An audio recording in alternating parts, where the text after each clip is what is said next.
Mammootty latest ആയിട്ടുള്ള ഇന്റർവ്യൂവിൽ Hollywood times ആ പേര് ഞാൻ കൃത്യമായിട്ട് ഓർക്കുന്നില്ല, ആ ലേഡിയോട് പറഞ്ഞത് മമ്മൂട്ടി വാമ്പയർ ആവുന്നു എന്നുള്ളതാണ്.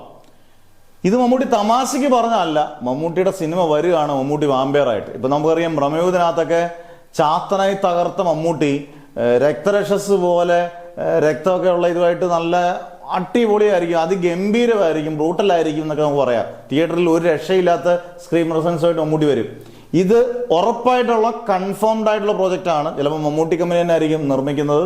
ഇതിന്റെ സംവിധായകൻ ആരാണെന്ന് അത്ര വ്യക്തമല്ലെങ്കിൽ പോലും IFFKയിൽ ഒരു സിനിമ ഇതേ ജോണറിൽ തന്നെ സിനിമ എടുത്ത ഒരു ചെറുപ്പക്കാരൻ പയ്യനാണ് സംവിധാനം. അന്നേരം മിടുമിടുക്കനായിരിക്കും മമ്മൂട്ടി കണ്ടുപിടിച്ചേക്കുന്നത്. എന്തായാലും അടുത്ത വർഷങ്ങളിലൊക്കെ അടുത്ത വർഷങ്ങളിലേക്ക് വേണ്ട, അടുത്ത വർഷം, ഈ വർഷം അവസാനം അടുത്ത വർഷമൊക്കെ എന്തായാലും ഇതിന്റെ ഷൂട്ടിംഗ് തുടങ്ങുകയും റിലീസ് ചെയ്യുകയും ചെയ്യും. ഇനിയും നമ്മൾ കേൾക്കാത്ത രീതിയിലുള്ള, കാണാത്ത രീതിയിലുള്ള കഥാപാത്രങ്ങളിലേക്ക് പുള്ളി പരകായ പ്രവേശം നടത്തി വരുമെന്നുള്ളതിൽ സംശയമില്ല. അതിന് മറ്റൊരു ഉദാഹരണമായിരിക്കും ഈ വാമ്പയർ ആയിട്ടുള്ള കഥാപാത്രം.